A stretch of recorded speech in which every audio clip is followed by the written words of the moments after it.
Hi everyone, this is Heather Murphy and this is my Module 17 Data Protocol.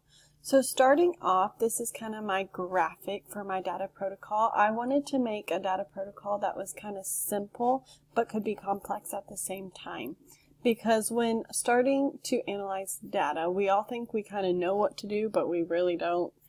And so I wanted to make sure the teachers felt comfortable enough, that it was simple enough that they felt like they could handle it, but also then in their graphic that we'll get to later that it's complex enough that they feel like they have those stepping stones so they know where to go and what to do next. So using this data protocol I think will kind of be a way to kind of ease them into it and make them feel more comfortable with analyzing the data. And it can also be used for elementary, middle school, high school. It can kind of be used to analyze any data, and it doesn't have to be student data. It can be demographics or something else that kind of goes with it. But I have 5 steps. First, collect the data, analyze the data, interpret the data based on your goals, make an action plan, and implement and evaluate.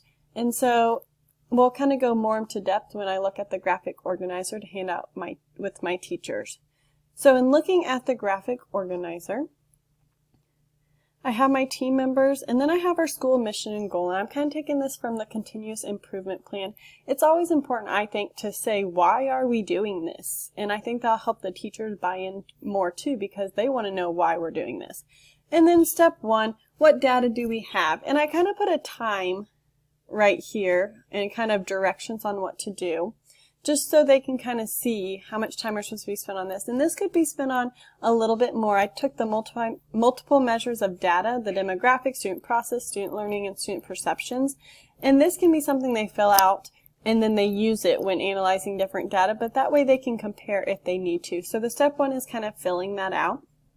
And then the step 2, part 1, is analyze the data. 2 minutes by yourself and 4 minutes as a group. I think it's good to analyze something by yourself and then use that teamwork that we've talked about in our class this year to help make sure you don't miss anything, but at least you get a look at it first so you kind of know what you're talking about. And I put some questions right here on every step so the teachers kind of have that follow through, that they can kind of be walked through it if they need to.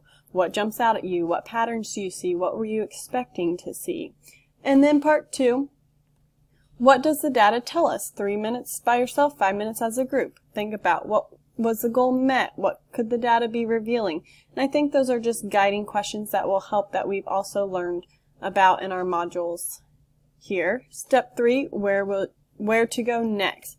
Think about the issues you noticed. What are the next steps? Where should we be? How can we get there? Step 4, make an action plan. Again, 4 minutes by yourself, 8 minutes as a group. What solution do you think we can use to fix our problem after looking at all these types of data? What's the action plan? And then step 5, implement and evaluate. How can we measure to see if our plan's working? How often should we measure it? So I think this data processing plan is easy enough for everyone to use, and I think how it connects to our goals will help the teachers get more buy-in in using it. And it's simple enough, but also it's not too simple. It's easy to follow, that it can be used with all data type collections and anyone using it. Thanks for watching.